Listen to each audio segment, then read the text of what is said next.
तुम्हा सर्वांचं नीलम्स वर्ल्ड या आपल्या यूट्यूब चॅनलमध्ये मनापासून स्वागत आहे। आज अक्षय तृतीया। अक्षय तृतीया हा किती महत्त्वाचा दिवस आहे हा आपल्या सर्वांनाच माहिती आहे।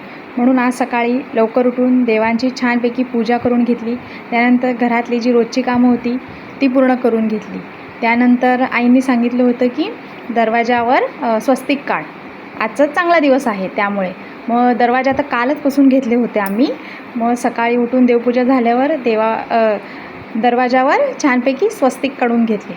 आज अक्षय तृतीया असल्यामुळे पुरणपोळीचा स्वयंपाक आज करणार होतो, त्यामुळे हे करत असताना अगोदरच कुकरमध्ये पुरणाची डाळ शिजत टाकून दिली होती। त्यानंतर ती शिजेपर्यंत बाकीची जी उरलेली कामं होतं ती करत होती। त्यानंतर उंबरठा पूजन झालं। उंबरठा पूजन झाल्यानंतर बाहेर दारात छोटीशी आज अक्षय तृतीया असल्यामुळे रांगोळीसुद्धा काढून मी घेत होती।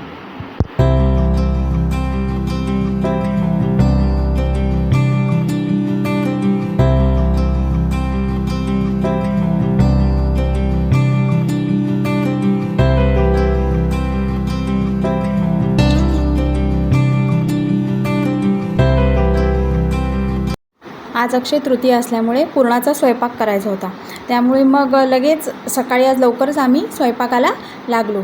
त्यानंतर आज काय माहिती पुरणपोळी आज माझ्यावर जास्तच खुश होती, त्यामुळे आज माझ्या पोळ्या चांगल्या अशा टम्म फुगत होत्या।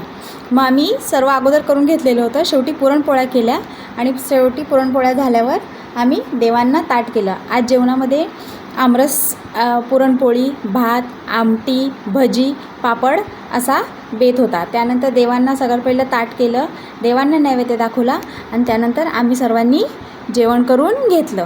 त्यानंतर संध्याकाळी आज अक्षय तृतीया असल्यामुळे सोनं तर नाही खरेदी करू शकत, कारण सोन्याचे भाव तर खूप वाढलेले आहेत।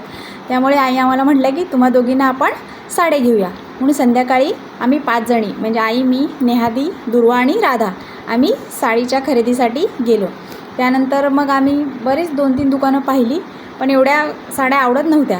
नंतर मग शेवटी आम्हाला काठपदरच्या खूप साड्या झाल्या, त्यामुळे मग काठपदरमध्ये न घेता आम्ही अशा सॉफ्ट कपड्यामध्ये, मटेरियलमध्ये ज्या डेली वेअरला किंवा असं सिम्पल फंक्शन असेल अशा ठिकाणी आपल्याला वेअर करता येतील, घालता येतील अशा साड्या घ्याव्या असं आमचं ठरलं। आणि तशामध्येच थोड्याशा डिसेंट अशा साड्या आम्ही दोघींनी पण चूज केल्या, त्या तुम्हाला मी आता दाखवते। तर या 2 साड्या आम्ही दोघींनी चूज केल्या। यातली ही जी वरती दिसते जी मोरपंखी रंगाची आहे ती नेहादींची साडी आहे। त्यांनी अशी प्रिंटेडमध्ये अशी सॉफ्टमध्ये कपड्यामध्ये त्यांना हवी होती, म्हणून त्यांनी ही वाली चूज केली। आणि मला ही ऑरेंज कलरची अशी थोडंसं डायमंड वर्क असलेली ही आवडली, म्हणून मी ही चूज केली। म्हटलं ही कधी काही फंक्शन असेल, बड्डे पार्टी असेल वगैरे तर अशा, आणि हलकी आहे वजनाला, जास्त वजन नाही आहे तिला, आणि अशी सॉफ्ट मटेरियल आहे तिचं। मग असं कुठल्याही कार्यक्रमाला नेसायला छान दिसेल, म्हणून मग मी ही वाली चूज केली आणि ही साडी मी ऑरेंजवाली घेतली। आणि हा कलरही माझ्याकडे नव्हता, अशा गोल्डन डायमंडमधली, म्हणून ही घेतली। तुम्हाला आवडली का ते मला नक्की कमेंट्समध्ये सांगा। आम्ही साड्या घेत असताना राधाचं बाजूला जे लहान मुलांच्या कपड्यांचं शॉप होतं तिथे असे पुतळे उभे केले होते, त्या पुतळ्यांशी राधाच्या गप्पा मारणं चालू होतं। मग ती अशी त्यावेळी मी तिला पाहिलं, म्हणून ते थोडंसं तिचं मी शूट करून घेतलं। त्यानंतर मग आम्ही घरी येण्यासाठी निघालो। मग निघताना आम्हाला उसाचा रस सर्वांनी पिऊन घेतला। राधाला उसाचा रस खूप आवडतो, मग तो उसाचा रस आम्ही पिला आणि आम्ही घरी आलो। असा आमचा आजचा दिवस संपला। व्लॉग आवडला तर लाईक करा, शेअर करा, सबस्क्राईब करा।